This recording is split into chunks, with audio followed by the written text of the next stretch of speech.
అందరు కూర్చున్నారా? స్టార్ట్ చేద్దామా? ఓకేనా?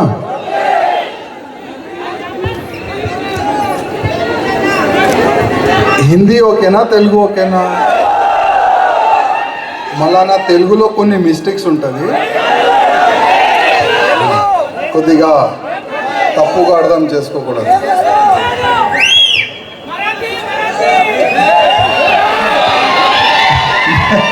అది ఇంకా మరాఠీ నేర్చుకోలేదు తమ్ముడా,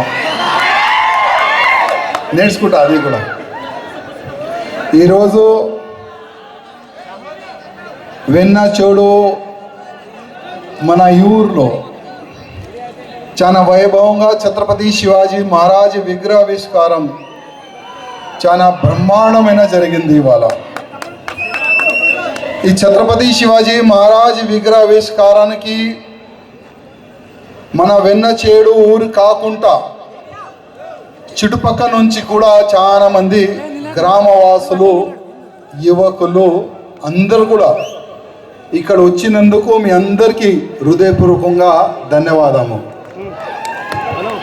అదేవిధంగా మన అందరికీ మార్గదర్శనం ఇయ్యనికి, మన అందరికీ ఆశీర్వాదం ఇయ్యనికి పూజ్యశ్రీ ఆదిత్య పారాశ్రీ స్వామి గారు వేదిక పైన ఉన్నారు.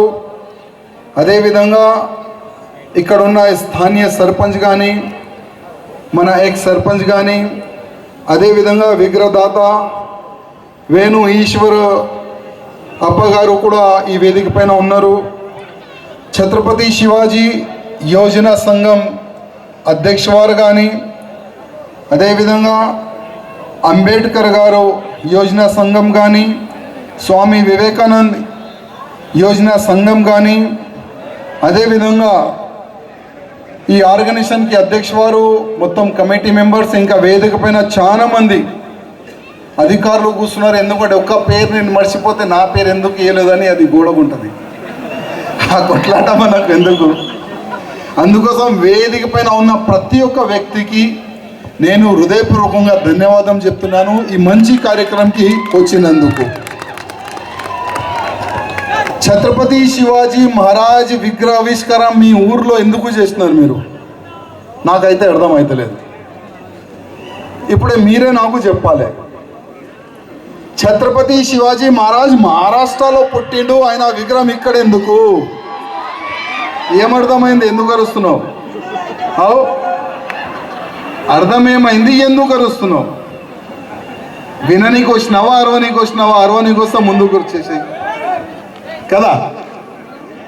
ఛత్రపతి శివాజీ మహారాజు మహారాష్ట్రలో పుట్టిండు, ఆయన విగ్రహావిష్కారం ఇక్కడ ఎందుకు? ఛత్రపతి శివాజీ మహారాజు గురించి ఒక మంచి మాట అంటారు, काशी की कला जाती मथुरा मस्जिद होती, अगर शिवाजी ना होते तो हर हिंदू की सुन्नत होती. काशी की कला जाती मथुरा मस्जिद होती, अगर छत्रपति शिवाजी महाराज न होते तो हर हिंदू की सुन्नत होती. అందుకోసమే ఛత్రపతి శివాజీ మహారాజ్ విగ్రహ ఆవిష్కారం మీ ఊర్లో చాలా వైభవంగా కూర్చొని పెట్టినారు. దేని గురించి అంటే మా పిల్లలు కూడా ఛత్రపతి శివాజీ మహారాజ్ మార్గదర్శనంలో వెళ్ళాలని, అదే ఉద్దేశంతో మీ గ్రామంలో, మీ ఊర్లో ఛత్రపతి శివాజీ మహారాజ్ విగ్రహ ఆవిష్కారం జరిగింది. తమ్ముళ్ళారా, ఒక మాట యాద పెట్టుకోండి, ఇవాళ ఇక్కడ జరుగుతున్న ఒక ధర్మ సభ, ఈ ధర్మ సభలో మీరు ఎంత మంచి నేర్చుకుంటారు, ఎంత మంచి వింటారు, అదే మీ పిల్లలకి మీరు నేర్పియాలి. ఇక్కడ ఎవరు కూడా రాకపోతే వాళ్ళు కూడా చెప్పాలి, మీరు చెప్పాలి వాళ్ళకి, ఛత్రపతి శివాజీ మహారాజ్ గురించి ఇవాళ మేము ఇది విన్నాము, నువ్వు కూడా నా నోరు నుంచి విను, మీరు ఆయనకి సందేశం ఇవ్వాలి. అందుకోసమే విగ్రహావిష్కారం చేసుకొని నేను స్వామి గారు అక్కడి నుంచి వెళ్ళొచ్చు, కానీ ఇక్కడ ఎందుకు వచ్చినాం? మీకు ఛత్రపతి శివాజీ మహారాజ్ ఎవరు అదే చెప్పనికి ఇవాళ మీ మధ్యలో మేము వచ్చినాం, అంత దూరం నుంచి. ఇదే వేదిక పైన కాంగ్రెస్ వాళ్ళు కూడా ఉన్నారు, బీజేపీ వాళ్ళు కూడా ఉన్నాడు, ఇంకా వేరే పార్టీ వాళ్ళు ఉన్నారు తెలియదు. బీఆర్ఎస్ వాళ్ళు కూడా ఉన్నారు. ఎంత గొప్ప మాట తెలుసా? ఇట్లాంటి పెద్ద మనసు కూడా ఉండాలి. ఫస్ట్ నేను హిందూ, ఇట్లాంటి మంచి ఆలోచన పెట్టుకొని వచ్చినందుకు కూడా ధన్యవాదాలు. ఇట్లాంటి ఆలోచన వేదిక పైన ఉన్న 3 పార్టీ వాళ్ళు, ఇట్లాంటి ఆలోచన ప్రతి ఒక్క నాయకులలో రావాలి. కొంతమంది ఉంటారు ఫాల్తు నాయకులు. ఛత్రపతి శివాజీ మహారాజ్ విగ్రహావిష్కారం ఎందుకు అడుగుతారు, ఎందుకు కూర్చొని పెట్టాలి అడుగుతారు. ఒకవేళ ఛత్రపతి శివాజీ మహారాజ్ విగ్రహావిష్కారంకి ఆ ఒక పెడతారు కదా, బేస్ పెట్టడానికి వస్తే కూడా దానికి 50 ఫాల్తు లీడర్లు కూడా ఈ భారతదేశంలో ఉన్నారు, మన తెలంగాణలో కూడా ఉన్నారు. ఒక విగ్రహావిష్కారం ఆగిపోయింది. ఎక్కడ అర్జునది? భైసాలో ఛత్రపతి శివాజీ మహారాజ్ విగ్రహావిష్కారం మీలాగానే ఒక్కొక్క రూపాయి జమ చేసి ఎన్నో సంవత్సరాలు యుద్ధం చేసి మంచి ఒక బేస్ కట్టి శివాజీ మహారాజ్ని అక్కడ కూర్చొని పెట్టి దానికి మీలాగానే ప్యాక్ చేసి పెట్టి నా దగ్గర వచ్చినారు, భయ్యా విగ్రహావిష్కారంకి రావాలని. నేనన్నా నేను వస్తాను, కానీ నేను వస్తాను ఎట్లా? అక్కడ ఈ ఔరంగజేబు కొడుకులు అక్కడ ఎక్కువ మంది ఉన్నారంట. అది వేరేలు కాదు, మనోలే, మన హిందువులే. ఇక్కడ ఎట్లా పుట్టినారో అర్థమైతలేదు, కానీ ఎక్కడున్న ఆఫీసర్లకి లేదు ఇక్కడ విగ్రహావిష్కారం జరిగితే కొంతమందికి బాధ కలుగుతుంది. అందుకోసం ఈ విగ్రహావిష్కారం జరగకూడదని వాళ్ళు ప్రెషర్ వేసినారంట పోలీస్ అధికారులకి, అక్కడ ఎస్పీకి. మళ్ళా ఆ ఎస్పీ ఏం చేసిండంటే, నేను పోతున్న విగ్రహావిష్కారానికి నాకు మధ్యలో ఆపి పోలీస్ స్టేషన్లో దాదాపు 8 గంటలు కూర్చొని పెట్టిండు. 8 గంటలు. నేను ఒక మాట చెప్పిన, 8 గంటలు కాదు, పోలీస్ స్టేషన్ కానీ జైలు కానీ మాకు కొత్తది కాదు. మా ప్రాణమే దాని నుంచి జరిగింది. కానీ ఆ భైసాలో ఉన్న ప్రతి ఒక్క యువకులకి నేను ధన్యవాదాలు చెప్తున్నా. ఇవాళ కూడా ఆ విగ్రహావిష్కారం జరగలే, దానికి ప్యాక్ చేసి పెట్టినారు అక్కడ వాళ్ళు. అక్కడ గ్రామ వాసులు, అక్కడ ఊరు వాసులు లేదు. రాజాసింగ్ గారు ఇంకా ప్రతి ఒక్క హిందూ నాయకులు వచ్చిన తర్వాతనే మేము ఈ విగ్రహావిష్కారం చేస్తాం అని ఒక సంకల్పం వాళ్ళు తీసుకున్నారు. అందుకోసం వేదిక పైన ఉన్న ప్రతి ఒక్క పార్టీ కార్యకర్తల్ని చూసి వాళ్ళు నేర్చుకోవాలి. ఫస్ట్ మీరు హిందూ, దాని తర్వాతనే బీజేపీ, దాని తర్వాతనే కాంగ్రెస్, దాని తర్వాతనే బీఆర్ఎస్ కదా. ఫస్ట్ ఏం పుడతాడేనా? కానీ కొంతమంది మర్చిపోతారు పాపం. ఈ అఫ్జల్ ఖాన్ కొడుకులు ఓటు ఎక్కడ మైనస్ అయిపోతుందని భయపడతారు వాళ్ళు. తమ్ముళ్ళారా, ఛత్రపతి శివాజీ మహారాజు మన మహారాష్ట్ర పూణే శివనేరి ఒక పెద్ద కిలా ఉంటుంది, అక్కడైనా పుట్టిండు. 19 ఫిబ్రవరి 1630లో. ఆ సమయంలో యావత్ భారతదేశంలో ఔరంగజేబు రాజ్యం ఉండే. ఎవరిది రాజ్యం? ఔరంగజేబు రాజ్యం ఉండే. ఔరంగజేబు ఒకటొక్క సంకల్పం పెట్టుకుంటూ ప్రతి ఒక్క హిందూని పట్టుకొని మత మార్పియాలే. ఒకటే ఒక సంకల్పం. ఎక్కడ కూడా గుడి కనబడితే గుడిని పలగొట్టి మస్జిద్ కట్టాలి. ఒకటే ఒక సంకల్పం. ఆయన దౌర్జన్యం ఏ విధంగా అంటే హిందువులకి చాలా కష్ట రోజాలు ఆ సమయంలో ఉండే. ఒక చిన్న పాప తమ్ముళ్ళారా, శివరాత్రి రోజు ఉండే. శివరాత్రి రోజు మనం ఏం చేస్తాం? శివ గుడికి వెళ్ళి మనం పూజ చేస్తాం, వ్రతం కూడా మనం పెట్టుకుంటాం. ఒక చిన్న పాప గ్రామవాసులు ఒక గుడి కట్టుకొని దాంట్లోనే ఒక రాయితోని శివలింగం తయారు చేసి దానికి పూజ చేసుకుంటా అక్కడ నిలబడతారు. అదే పక్క నుంచి ఔరంగజేబు సైన్యం వెళ్తుంది. సైన్యం చూస్తుంది, అక్కడ పబ్లిక్ ఎందుకు జమ ఉన్నది? సైనికులు చెప్తారు పోయి చూసిరండి. ఆ సైనికులు అక్కడ పోయి చూస్తారు, అరే అక్కడ గ్రామవాసులు ఉన్నారు, అక్కడ పూజ చేస్తున్నారు, ఒక స్టోన్ పెట్టుకొని దానికి పూజ చేస్తున్నారని వాళ్ళు వజీర్ ఖాన్కి చెప్తారు. వజీర్ ఖాన్ అప్పుడే ఆదేశం ఇస్తారు, పోండి, మన దృష్టిలో ఉన్న ప్రతి ఒక్క గుడి పలగొట్టాలి, అదే మన లక్ష్యం.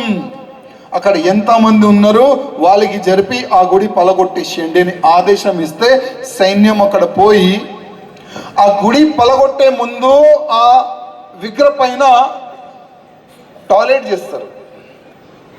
ఒక పక్కనే ఒక ఆవు దొడ ఉంటుంది, దాన్ని కోసేస్తారు. ఆ ఆవు దొడ మాంసాన్ని గుంజి ఆ శివలింగం పైన పెడతారు. గ్రామవాసులు చూస్తారు, ఏడుస్తారు, ఎవరేం చెప్పలేరు. ఎందుకంటే ఆ సమయంలో చెప్పేవాళ్ళు తల నరికేవాళ్ళు అప్పుడు. కానీ అదే గ్రామవాసులు మధ్యలోనే ఒక చిన్న పాప ఉండే, చిన్న ప్లేట్ పెట్టుకొని దాంట్లో పూలు కొబ్బరికాయ పట్టుకొని ఏడుస్తుంది. ఆ పాప ఏడుస్తుంది, అరే ఇంత అన్యాయమా, ఎవరు ఏం చెప్తలేరు, నా శివు పైన ఇంత అవమానమా అని ఏడుస్తుంది ఆ చిన్న పిల్ల. కానీ అదే చిన్న పిల్ల ఒక సంకల్పం తీసుకుంటుంది, ఇవాళ లేకపోతే రేపు నా పెళ్ళి అయిన తర్వాత నాకు పుట్టే బిడ్డనే వీళ్ళకి కరెక్ట్గా సమాధానం చెప్తాడు. అదే జీజామాత తమ్ముళ్ళారా. ఒక చిన్న పాప ఆ సమయంలో సంకల్పం తీసుకుంటుంది, సహాజీ భోస్లేతోని పెళ్లి అవుతుంది, బిడ్డ పుడతాడు. ఛత్రపతి శివాజీ మహారాజ్ శివనేరి పూణేలో పుడతాడైనా. కానీ ఆ సమయంలో కూడా జీజామాత ముందు జరిగిన ఆ అవమానం మర్చిపోదు. ఇవాళ మనం మన చిన్న చిన్న పిల్లలకి ఏం నేర్పిస్తాం? మనం ఫుట్బాల్ ఆడిపిస్తాం, క్రికెట్ ఆడిపిస్తాం, స్కూల్ పంపిస్తాం. ఏదో మన ఒక పెద్ద ఆలోచన ఉంటుంది, అరే నా కొడుకు పెద్ద కావాలి, ఇంజనీర్ కావాలి, డాక్టర్ కావాలి, పోలీస్ ఆఫీసర్ కావాలి, రాజకీయ నేతలు కావాలని ఇవాళ ప్రతి ఒక్క దాంట్లో ఒక ఆలోచన ఉంటుంది కదా పిల్లలకి. కానీ అప్పుడు జీజామాత చిన్న సమయంలోనే చిన్నప్పటి నుంచే ఛత్రపతి శివాజీ మహారాజ్కి మహాభారతం ఏంది, మన పురాణం ఏంది, యుద్ధం ఏంది, భారతదేశం ఏంది, మన కల్చర్ ఏంది, అదే నేర్పిస్తుంది జీజామాత ఛత్రపతి శివాజీ మహారాజ్కి. ఛత్రపతి శివాజీ మహారాజ్ చిన్నప్పటి నుంచే ఒక సైన్యం తయారు చేస్తారు. ఉంటే కదా చిన్న చిన్న సైన్యం తయారు చేసి ఆ కత్తిలతో కొట్లాడాలి, చిన్నప్పటి నుంచే యుద్ధ కళ. ఇక్కడ 12 సంవత్సరాలు ఎవరైనా పిల్లోడు ఉన్నాడా? 12 years ఎవరు? ఇక్కడ పైకిరా, అరే ఉరుకురా. శివాజీ మహారాజు నీ ఏజ్లోనే గుర్రంలో కూర్చోండు, ఇక్కడ నిలబడు, ఇట్లానే. ఎంత అయిన ఏజ్? 12 years. హిస్టరీలో రాసి ఉన్నది, హిస్టరీలో ఛత్రపతి శివాజీ మహారాజ్ 12 years సైన్యం తయారు చేసి గుర్రం పై నుంచి కూర్చొని ఒక ఊరు దాటి ఇంకొక ఊరికి వెళ్తే ఒక కసాయోడు గోమాతని గుంజుకుంటా తీసుకొని వెళ్తుండు. ఎవరిని? గోమాతని గుంజుకుంటా తీసుకొని వెళ్ళి ఇట్లా పోతే ఛత్రపతి శివాజీ మహారాజ్ అదే సమయంలో మధ్యలో వస్తాడు. శివాజీ మహారాజ్ అడుగుతారు, అరే ఎక్కడ తీసుకొని వెళ్తున్నావు, గోమాత ఏడుస్తుంది, ఎక్కడ తీసుకొని వెళ్తున్నావు? ఆ కసాయోడు హైట్ ఉంటాడు, ఇక్కడ కత్తి ఉంటుంది. ఆ కసాయోడు అంటాడు, అరే ఇంత ఉన్నావు, నువ్వు ఎవరు రా అడిగేది, నువ్వు ఎవరు? ఇది మా తినే ఆహారం, దీనికి ఇవాళ మేము కోసి తింటాం. ఛత్రపతి శివాజీ మహారాజ్కి కోపం వచ్చి గుర్రం పైనుంచి కత్తి పెట్టుకొని కట్టిలా తీసి ఆ కసాయోడు చేతు నరికి గోమాతని రక్షించిండు. ఏ ఏజ్లో? 12 years. పో. ఇవాళ గోమాత లేకపోతే మన పిల్లలకి మనం గాడిద పాలు తాకిపిస్తామా? లేదు కదా. ఇవాళ మన తెలంగాణలో వేల సంఖ్యలో ఆవులు కానీ దొడలు కానీ ఏ విధంగా కోస్తున్నారు మీరందరు చూస్తున్నారు తమ్ముళ్ళారా. ప్రతి ఒక్క హిందూ, ఇక్కడున్న ప్రతి ఒక్క హిందూ ఆవు పాలు తాగిండు, గాడిద పాలు తెలియదు. కానీ ఆవు పాలు తాగే వాళ్ళు పైన ఒక భారం ఉంటుంది. ఆ భారం తీయాలంటే గోమాతని రక్షించాలి. అందుకోసం ప్రతి ఒక్క హిందూ ఇదే ఛత్రపతి శివాజీ మహారాజ్ మార్గదర్శనంలో నడిచి గౌ రక్షణ కూడా చేయాలని నేను అందరికీ రిక్వెస్ట్ చేస్తున్నాను. అన్న మళ్ళీ గౌ రక్షణ చేస్తే ఈ పోలీసు వాళ్ళు పట్టుకుంటారు కదా అని ఒక క్వశ్చన్ కూడా వస్తుంది. కానీ ఆ సమయంలో ఛత్రపతి శివాజీ మహారాజ్కి అదే ఔరంగజేబ్ సైనికులు పట్టుకుంటే అప్పుడు జైలు బెయిల్ ఉండేది, డైరెక్ట్ తల నరికేది. కానీ అప్పుడు ఛత్రపతి శివాజీ మహారాజ్ భయపడిండా? ధర్మం గురించి ప్రతి ఒక్క వ్యక్తి కష్టపడాలి. ధర్మం గురించి, ధర్మాన్ని కాపాడడానికి ఫస్ట్ మన గౌ రక్షణ చేయాలి. ప్రతి ఒక్క హిందూకి రిక్వెస్ట్ చేస్తున్నా. ఉంటుంది వాళ్ళ పైన ప్రెషర్ ఉంటుంది, వాళ్ళ పనులు వాళ్ళు చేస్తారు. కానీ జీవితంలో ఒక్క ఆవైనా మీరు కాపాడాలి. జీవితంలో ఒక్క ఆవైనా మీరు కాపాడాలని ప్రతి ఒక్క హిందూకి రిక్వెస్ట్ చేస్తున్నాను. అదేవిధంగా ఛత్రపతి శివాజీ మహారాజ్ గౌమాత పైన ఎంత ప్రేమ ఉండే, మహిళల పైన కూడా అంత ప్రేమ ఉండే ఛత్రపతి శివాజీ మహారాజ్కి. ఛత్రపతి శివాజీ మహారాజ్ పెద్దగైన తర్వాత ఔరంగజేబుకి నిద్ర లేకుండా చేసిండు. అసలు నిద్రేంది కూడా తెలియదు ఔరంగజేబ్కి. ఎంత భయం ఛత్రపతి శివాజీ మహారాజ్ అంటే. ఛత్రపతి శివాజీ మహారాజ్ దగ్గర ఒక సైనికుడు ఉండే, ఆపాజీ సోందెల్కర్. ఆ ఆపాజీ సోందెల్కర్కి ఒక ఇన్ఫర్మేషన్ వస్తుంది, ఈ ఔరంగజేబు సైనికులు మన గుళ్ళు మన గోపురాలు పలగొట్టి దాంట్లో ఉన్న సొమ్ము తీసుకొని వెళ్తున్నారు ఈ ఊరు నుంచి ఆ ఊరు అని తెలుస్తుంది. అప్పుడు ఆపాజీ సోందెల్కర్ ఏం చేస్తారంటే ఒక టీం తయారు చేసి ఆ సొమ్ము తీసుకొని వెళ్ళే పైన వాళ్ళపైన దాడి చేసి ఆ మొత్తం సొమ్ము తీసుకుంటారు. అదే సొమ్ము ఎంబడి కూడా వజీర్ ఖాన్ కోడలు కూడా పోయేది. అప్పుడు ఆపాజీ సోందెల్కర్ చూస్తారు, ఒక ఆలోచన చేస్తారు, అరే ఈ ఔరంగజేబ్ చుట్టుపక్క చాలా వరకు లేడీస్ ఉంటుంది, ఇట్లా గాలి ఫ్యాన్ ఉంటుంది కదా ఇట్లా, అప్పుడు ఇట్లా గాడి ఊపే మహిళలు ఉంటారు. కానీ ఛత్రపతి శివాజీ మహారాజ్ చుట్టుపక్క అట్లాంటివి నేనేం చూడలేదు. కానీ ఈ లేడీస్ని నేను తీసుకొని పోతా, ఈ మహిళని నేను తీసుకొని వెళ్తా, శివాజీ మహారాజ్కి గిఫ్ట్గా ఇస్తా. అప్పుడు అదే ఆపాజీ సోందెల్కర్ ఛత్రపతి శివాజీ మహారాజ్ దగ్గర వెళ్ళి, మహారాజ్ నేను ఈ ఔరంగజేబు సైనికులు మన గుళ్ళు గోపురాలు పలగొట్టి సొమ్ము తీసుకొని వచ్చినాను, దాని వెంబడే వజీర్ ఖాన్ కోడల్ని కూడా మీకు గిఫ్ట్గా ఇవ్వాలని తీసుకొని వచ్చినాను. ఛత్రపతి శివాజీ మహారాజ్ చాలా కోప్పడతాడు, ఆపాజీ సోందెల్కర్కి చాలా తిడతాడు. సోందెల్కర్, ఈ తుర్కోలు ఏ విధంగా మన మహిళల పైన దౌర్జన్యం చేసినారు, అట్లాంటి ఆలోచన మనలో లేదు. మనం హిందువులం. హిందూ అంటే గౌమాతని సమ్మానం చేయాలి, రెస్పెక్ట్ చేయాలి. అదేవిధంగా మహిళలు ఉంటే కూడా దానికి మనం రెస్పెక్ట్ చేయాలి. అదే అంటారు హిందూయిజం. ఛత్రపతి శివాజీ మహారాజ్ కింద దిగి ఆ తల్లికి దండం పెట్టి, మా వాళ్ళతో తప్పైందమ్మా, మీరు ఎక్కడ వెళ్ళాలంటే చెప్పండి, నేను అక్కడ మీకు పంపిస్తాను. కొన్ని బట్టలు ఇచ్చి, కొన్ని సొమ్ము ఇచ్చి, సెక్యూరిటీ ఇచ్చి మళ్ళీ వజీర్ ఖాన్ దగ్గర పంపిస్తారు. అదే మన ఛత్రపతి శివాజీ మహారాజ్ తమ్ముళ్ళారా. అంటే మహిళలు హిందువులు ఉండని, ముస్లిం వాళ్ళది ఉండని, ఎవరిదని ఉండని మహిళలు, కానీ రెస్పెక్ట్ ప్రతి ఒక్క హిందూ చేయాలని నేను కూడా మీ అందరికీ కోరుతున్నాను తమ్ముళ్ళారా. ఇది అన్ని చూసి ఔరంగజేబ్ ఎట్టి పరిస్థితుల్లో శివాజీని ఆపాలి, శివాజీని పట్టుకోవాలని ఒక ఆలోచన, ఒక మీటింగ్ పెడతాడు. ఎవరు శివాజీని పట్టుకొని తీసుకొని వస్తారు చెప్పండి, ఎవరన్నా తీసుకొని వస్తే ఎంత సొమ్ము కావాలి అంత ఇస్తా, ఎంత భూమి కావాలి చెప్పండి ఎంత భూమి ఇస్తా అని మీటింగ్ పెట్టిన తర్వాత ఎవరు రాడు. ఎందుకంటే తెలుసు శివాజీ దగ్గర ఎవరు పోతే డైరెక్ట్ పైకి వెళ్తాడైనా, ఎవరు రారు. అప్పుడు అఫ్జల్ ఖాన్ వస్తాడు. అఫ్జల్ ఖాన్ వచ్చి నేను శివాజీకి పడుకొని తీసుకొని వస్తాను, గుర్రం పైన నుంచి కూడా కింద దిగను, గుర్రం పైన నుంచి ఇట్లా తాడేసి ఇట్లా గుంజుకొని వస్తాను. ఔరంగజేబ్ చాలా హ్యాపీగా ఫీల్ అవుతాడు. అరే హావు నువ్వు చాలా స్ట్రాంగ్ ఉన్నావు, నువ్వు చూస్తే కూడా చాలా స్ట్రాంగ్ కనబడుతున్నావు, నువ్వు చెప్పు ఎంతమంది సైన్యం కావాలి? 1,00,000 మంది సైన్యం కావాలి, తీసుకొని పో. 1,00,000 మంది సైన్యం తీసుకొని పోయి ఆయన ఛత్రపతి శివాజీ మహారాజ్కి పట్టుకోనికి పోతాడు.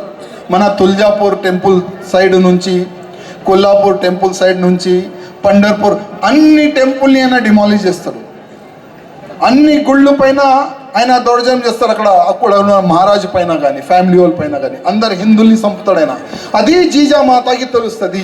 ఎందుకంటే మహారాష్ట్రలో తుల్జా భవానీ టెంపుల్ మనం వెళ్తాం కదా, అది వాళ్ళది అమ్మవారి టెంపుల్. అది తుల్జాపూర్లో అమ్మవారి టెంపుల్ అఫ్జల్ ఖాన్ పలగొట్టిందంటే అమ్మ ఛత్రపతి శివాజీ మహారాజ్కి పిలిచి ఎట్టి పరిస్థితిలో అఫ్జల్ ఖాన్ తలకాయ నాకు కావాలి. జీజామాత ఛత్రపతి శివాజీ మహారాజ్కి చెప్తుంది, ఎట్టి పరిస్థితిలో అఫ్జల్ ఖాన్ తలకాయ నాకు కావాలి, శివ పోయి తీసుకొని రాపో. ఛత్రపతి శివాజీ మహారాజ్ అప్పుడు ఆలోచన చేస్తారు. ఎందుకంటే ఛత్రపతి శివాజీ మహారాజ్ దగ్గర సైన్యం తక్కువ, ఆయన దగ్గర సైన్యం ఎక్కువ. కానీ తెలివితోనే ఒక ప్లాన్ చేస్తాడు. మరి అఫ్జల్ ఖాన్ సాహాబ్, నీకు నీ సైన్యం చూస్తే నేను చాలా భయపడుతున్నాను, మనం కాంప్రమైజ్ చేద్దాం అని ఒక లేఖ రాస్తాడు. ఒక లేఖ రాసి లేఖ పంపిస్తాడు. అఫ్జల్ ఖాన్ ఆ పేపర్ని చూసి, అరే నేను ఏదో అనుకున్నా, ఛత్రపతి శివాజీ మహారాజ్ అంటాడు నేను ఏదో, కానీ ఈయనైతే నాకు చూసి నా సైన్యం చూసి భయపడుతుండు. ఓకే కలుద్దాం, ఎక్కడ కలుద్దాం? నీ ప్లేస్ కాదు, నా ప్లేస్ కాదు, ప్రతాప్గఢ్ ఏరియా ఒక పోర్ట్ కింద నేను వ్యవస్థ చేస్తా, శివాజీ మహారాజ్ అంటాడు. అక్కలు కలుద్దాం. Okay ready, final. అక్కడ నీ నుంచి ఒక 4, నా నుంచి ఒక 4 డిసైడ్ అయిపోతుంది. కానీ శివాజీ మహారాజ్ మొత్తం ప్లాన్ చేసుకుంటాడు. ఆయన కూడా ప్లాన్ చేసుకుంటారు శివాజీ మహారాజ్ని సంపనికి. అక్కడ వాళ్ళు కలుస్తారు. ఒక టెంట్లో ఇద్దరు మెల్లగా దగ్గర వస్తారు. కానీ ఈ దొంగ బాడుకోగాలు వెనుక నుంచి పుడిచే అలవాటు వీళ్ళకి వెనుక నుంచే. అప్పుడు కూడా ఇప్పుడు కూడా వీళ్ళలో మార్పు ఎప్పుడు కూడా రాదు, నమ్మొద్దు కూడా వీళ్ళకి, యాద పెట్టుకోండి. ఈ అఫ్జల్ ఖాన్ కొడుకులకి ఎప్పుడు కూడా నమ్మొద్దు తమ్ముళ్ళారా. అదే అఫ్జల్ ఖాన్ ఛత్రపతి శివాజీ మహారాజ్కి దగ్గర తీసుకొని వెనుక నుంచి పొడ్చనికి ప్లాన్ చేస్తే, అదే మన ఛత్రపతి శివాజీ మహారాజ్ ఆయన కడుపు చింపేస్తాడు. పులి గోరు నుంచి కడుపు చింపి పేగులు తీసి పేగులు కట్ చేస్తారు మన ఛత్రపతి శివాజీ మహారాజ్. అప్పుడు ఆయన తలకాయ కోసి ప్రతాప్గఢ్ పోర్టు డోర్ కాడ పెడతారు. జీజామాతకి గిఫ్ట్గా ఇచ్చే మన ఛత్రపతి శివాజీ మహారాజ్ తమ్ముళ్ళారా. అది ఔరంగజేబ్కి ఇన్ఫర్మేషన్ అయిపోతుంది. అరే నేను అఫ్జల్ ఖాన్కి పంపించినాను, శివాజీ ఆయన కూడా వేసేసిండు. ఇప్పుడు ఎవరు వెళ్తారు? మళ్ళా చూస్తారు ఇట్లా. ఈ ఔరంగజేబ్ మామ ఒక కొనలో నిలబడతారు, సాయిస్త్ ఖాన్. అరే మామ ఇక రారా. ఏంద్రా మామ నువ్వు ఏదేదో కావాలన్నావు కదా, నేను నీకు ఇంకా చాలా మంచి సైన్యం ఇస్తా, శివాజీని పట్టుకొని తీసుకుంటా. ఓకే సాయిస్త్ ఖాన్ మళ్ళా వెళ్తాడు పూనా సైడ్. అక్కడ లాల్ మహల్ అని ఒక పోర్ట్ ఉంటుంది, ఒక చిన్న, ఇప్పుడు కూడా ఉన్నది అది. అక్కడ మొత్తం ఆయన కబ్జా చేసి ఎవరు కూడా ఊరు దాటి బయటికి రావద్దు, ఎవరు కూడా లోపల పోకూడదు. ఆ విధంగా ఆయన మొత్తం ఊరు ప్యాక్ చేస్తాడు. శివాజీ మహారాజ్ మధ్యలో ఉంటాడు. అన్ని ఊరికి అంటే వాటర్కి, భోజనంకి, అన్నిటికీ ఇబ్బంది పెడతారు ఊరోళ్ళకి. శివాజీ మహారాజ్ మళ్ళా ప్లాన్ చేస్తాడు. సైన్యం ఎక్కువ, శివాజీ మహారాజ్ దగ్గర సైన్యం తక్కువ. శివాజీ మహారాజ్ ఒక ఫేక్ లెటర్ రాస్తాడు వేరేతో, నార్మల్ పర్సన్తోని. సాహెబ్ మా దగ్గర పెళ్ళి ఉన్నది, మేము ఆ ఊరు దాటి ఈ ఊరికి వెళ్ళాలి, తమరు పర్మిషన్ ఇస్తే మన కిల్లా లోపటి నుంచి మేము వెళ్ళిపోతాము. అరే పెళ్ళే కదా, పెళ్ళిళ్ళు చాలా జరుగుతాయి కదా అని పర్మిషన్ ఇచ్చేస్తారు. కానీ ఆ డోల్ కొట్టేవాడు శివాజీ మహారాజ్ సైనికులు, ఆ లేడీస్ డ్రెస్ వేసుకేవాళ్ళు శివాజీ మహారాజ్ సైనికులు, ఆ మిఠాయి ఎత్తుకొని పోతే వాళ్ళు కూడా శివాజీ మహారాజ్ సైనికులు పెద్ద పెద్ద బ్యాండ్ కొడతారు, డోర్ కాడ వచ్చి గమ్ము గమ్ము గమ్ము కొడతారు. శివాజీ మహారాజ్ సైనికులు శివాజీ మహారాజ్ వెనుక నుంచి ఆ కిలాకి హోల్ చేస్తారు, పొట్టు ఉండదు కదా దానికి. అంటే శివాజీ మహారాజ్ తెలుసుకుంటారు ఈ సాయిస్త్ ఖాన్ ఎక్కడ పండుకుంటుండు, ఆ ఇన్ఫర్మేషన్ చేసి దాని కిందనే హోల్ చేసి డైరెక్ట్ శివాజీ మహారాజ్ సాయిస్త్ ఖాన్ రూమ్లో చేరిపోతాడు. రూమ్లో చేరిన తర్వాత కత్తి తీసి లేవరా అరే లంజ కొడక లేవు,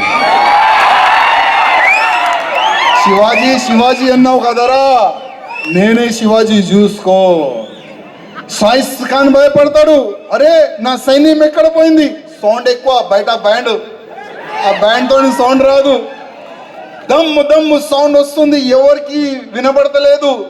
శివాజీ మహారాజ్ రూమ్లో పోయి చూడు శివాజీ శివాజీ అన్నావు కదా, మా ఇంతమంది హిందూ అమ్మాయిల్ని చంపినవురా నువ్వు, మా హిందువులని చంపినావు, ఇవాళ నీ రోజు వచ్చింది.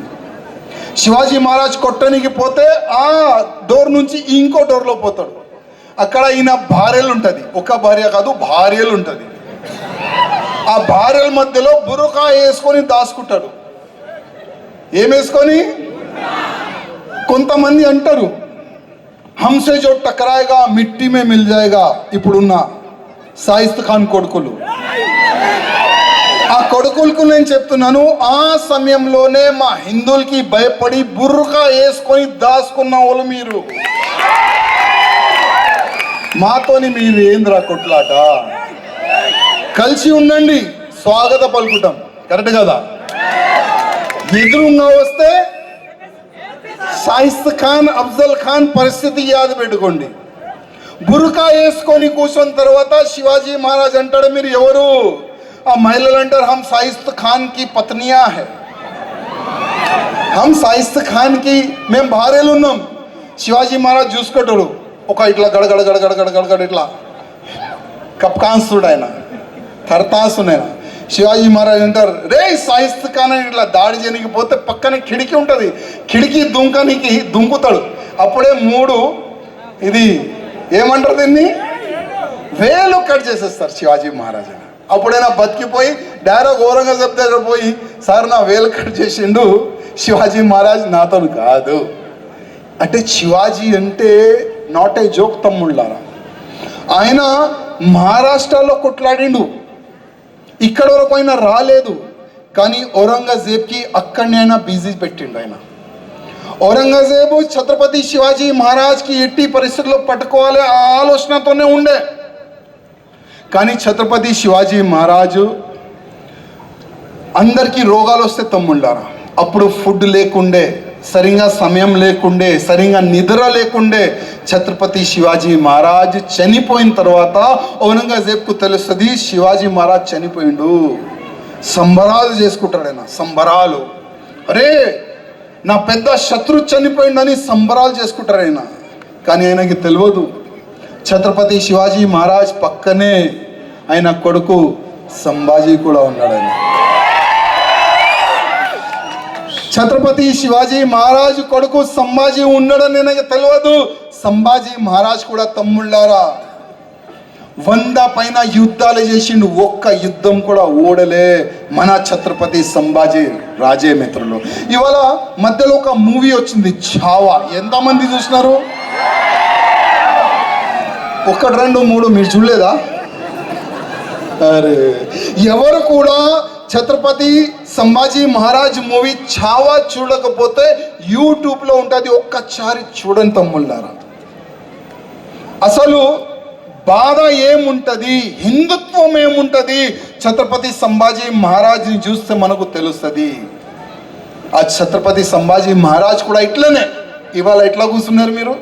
ప్రతి ఒక్క ఊరు వెళ్ళాలి, గ్రామ వాసులతోని మాట్లాడాలి, చెప్పండి మీ బాధ అయింది. అన్నం లేని వాళ్ళకి అన్నం పెట్టే మన సంభాజీ మహారాజ్, ఇల్లు లేని వాళ్ళకి ఇల్లు ఇచ్చిన మన సంభాజీ మహారాజ్, చాలా మందిని కాపాడిన మన సంభాజీ మహారాజ్. కానీ దురదృష్టం మనోలే మనకు శత్రువులు ఉంటారు కదా, అప్పుడు ఆయనకి బామ్మర్ది ఆయనకి శత్రువు. సంభాజీ మహారాజ్ ఎక్కడ పోతుండు, ఎంతమంది సైన్యం ఉంటుంది, ఏ దారి నుంచి వెళ్తాడు, ఇంకో దారి నుంచి ఎక్కడ బయట పోతారు, మొత్తం ఔరంగజేబ్కి ఇన్ఫర్మేషన్ పాస్ చేస్తాడు ఆయన. మొత్తం పాస్ చేస్తాడు ఆయన బామ్మర్దే. అప్పుడు 10,000 మంది, అంటే సంభాజీ మహారాజ్ దగ్గర 500 సైనికులు ఉండే, అదే సంభాజీ మహారాజ్కి పట్టుకొని 10,000 మంది సైనికులు పంపిస్తారు. మొత్తం గిరాంచి సంభాజీ మహారాజ్కి పట్టుకోనికి ప్రయత్నం చేస్తే ఎంతో మందిని కుక్కల్లాగా నరుకుతారు మన సంభాజీ మహారాజ్ ఆ సమయంలో. కానీ సంభాజీ మహారాజ్కి పట్టుకొని మన మహారాష్ట్ర తీసుకొని వెళ్ళిన తర్వాత అక్కడ ఒక వడు అనే ఒక ప్లేస్ ఉంది. వడు ఎప్పుడైనా అవకాశం దొరికితే వెళ్ళండి, నేను ఒకసారి వెళ్ళినాను. ఎక్కడ సంభాజీ మహారాజుని కట్టినరు.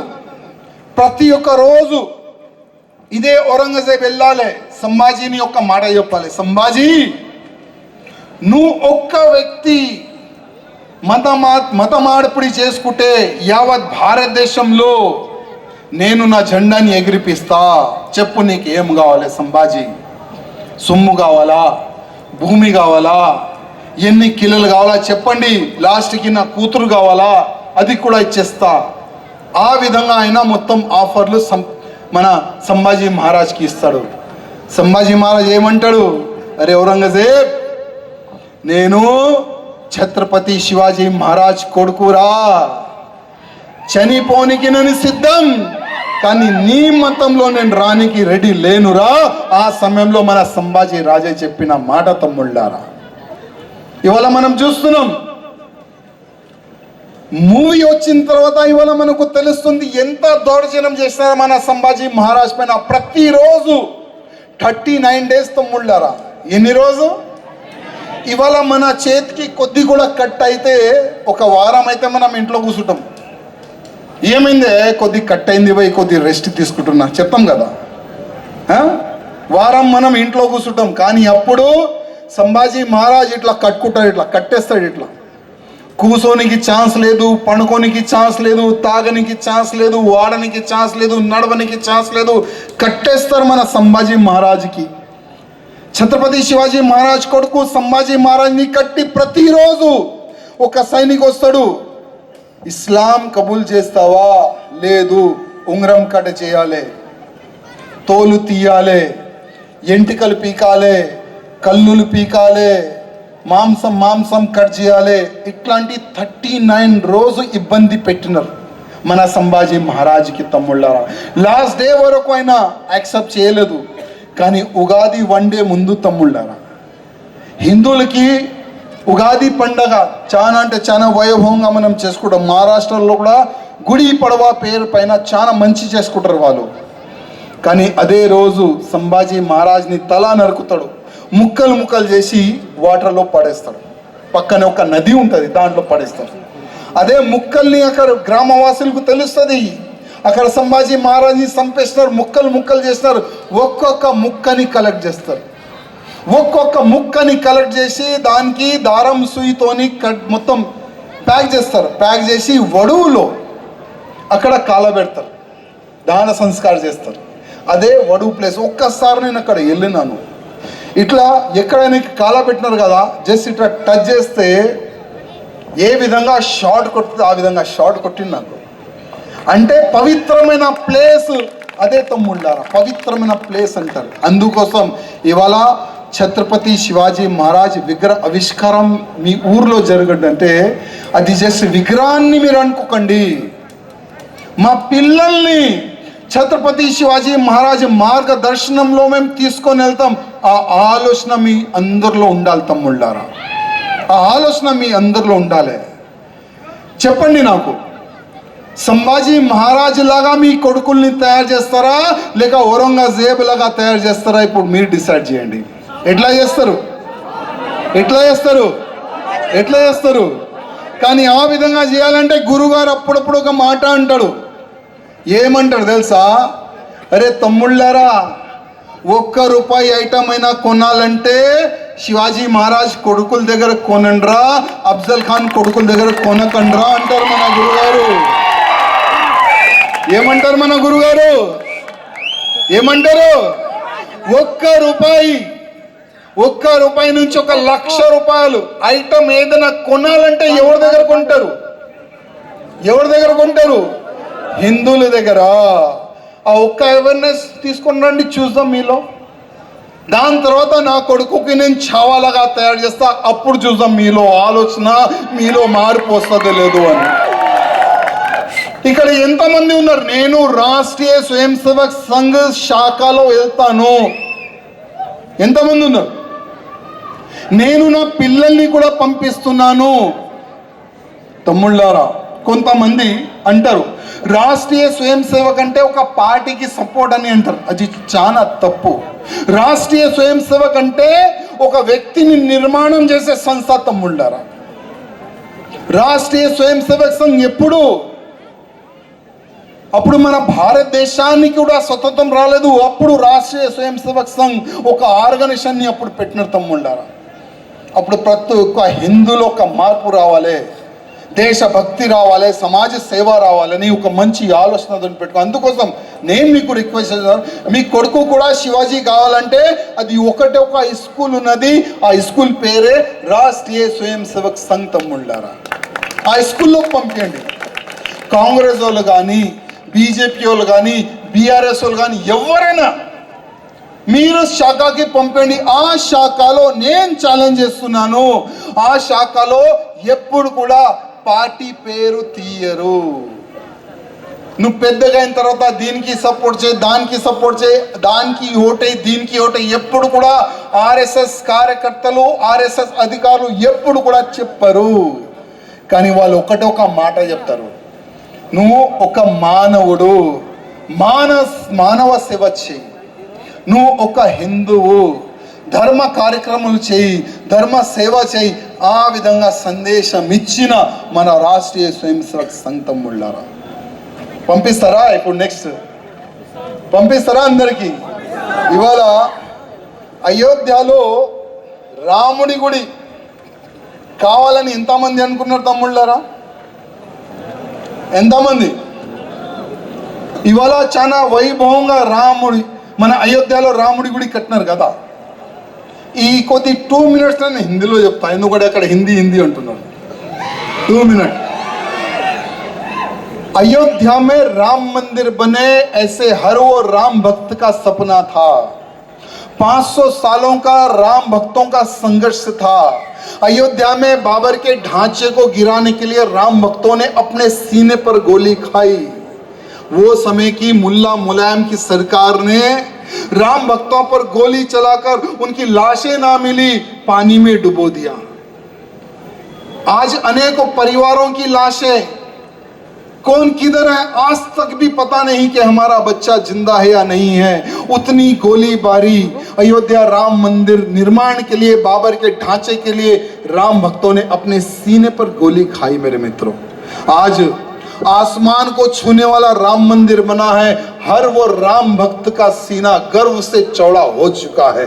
लेकिन 2-4 दिन पहले हम लोग न्यूज पर देख रहे हैं कि जो अयोध्या में भव्य राम मंदिर, भगवान श्री राम लला की जो दर्शन के लिए जो जाते हैं, वहां पर यथाशक्ति अनुसार चढ़ावा चढ़ाते हैं. वो चढ़ावा चोरी हो रहा है. वो चढ़ावा चोरी हो रहा है. मैं वहां के मुख्यमंत्री हमारे योगी आदित्यनाथ जी से निवेदन करना चाहूंगा. उन्होंने आज तक ना ही धर्म द्रोहियों को छोड़ा है, ना ही देश द्रोहियों को छोड़ा है, और ना ही ये चढ़ावे चोरों को छोड़ेंगे.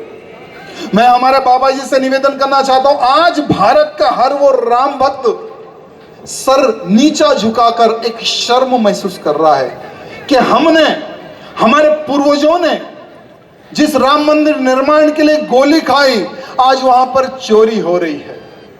योगी जी से आज हर वो नौजवान ये प्रार्थना कर रहा है कि जैसा आप लव जिहादी को ठोकते हैं, गौ हत्यारों को ठोकते हैं, ये चंदा चोरों को भी 1-2 को अगर ठोक दे, टांग में गोली मार दे, तो फिर कोई भी हमारे मठ और मंदिर पर ये चढ़ावा चोरी करने का ख्वाब भी नहीं देख सकता. ये आज भारत का राम भक्त योगी जी से प्रार्थना कर रहा है. आज देखिए किस प्रकार से मुल्ला मुलायम सिंह का बेटा उस पर राजनीति कर रहा है. मैं उससे पूछना चाहता हूं कि तुम्हारे ही पूर्वज थे जो ये कहते थे कि गुम्मस पर चढ़ने वालों को हमने गोली मारी है, कुछ लोगों को खुश करने के लिए आप लोग ये कहते हैं। तो उसको भी मैं कहना चाहूंगा, जब तुम्हारा बाप मरा था तो राम राम सत्य है का नारा भी तुम लोगों ही लगाकर तुम्हारे बाप को अड़ती दे रहे थे तुम लोग। आज बहुत सारे महाराष्ट्र में भी कुछ लोग हैं, तारीख नहीं बताएंगे, मंदिर वहीं बनाएंगे बोलने वाले आज प्रोटेस्ट कर रहे हैं।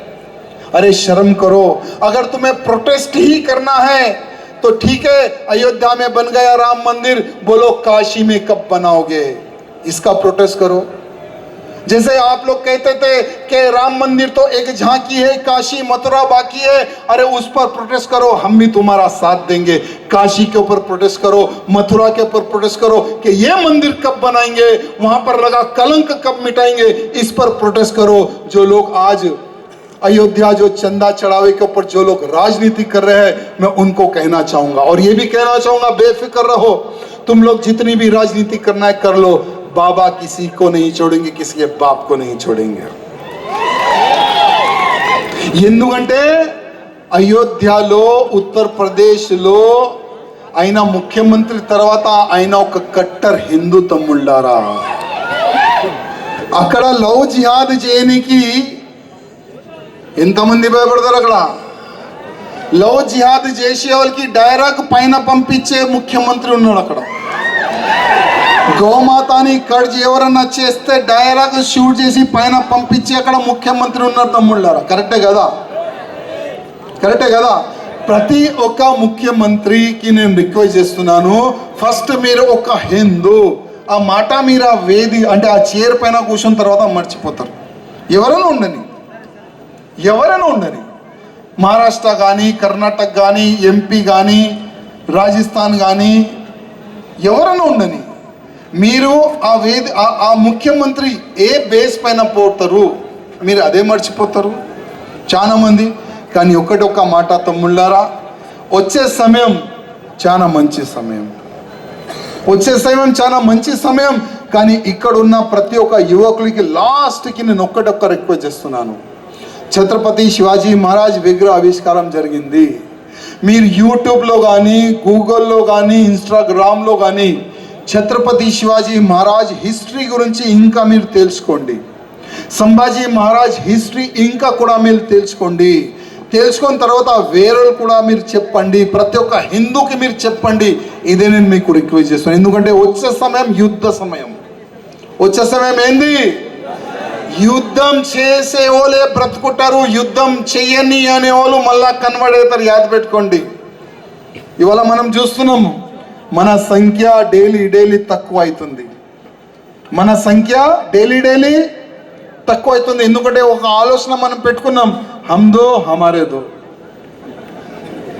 ఈ ఔరంగజేబ్ కొడుకులు ఆలోచన ఏంది? హమ్ 5 హమారే 50. ఎందుకంటే వేదిక పైన ఇంకా పాపం ఆల్ పార్టీ వాళ్ళు ఉన్నారు, అందుకోసం వాళ్ళకి ఏదైనా ప్రాబ్లం రావద్దు అని అందుకోసం నేను చాలా కంట్రోల్ చేస్తున్నాను.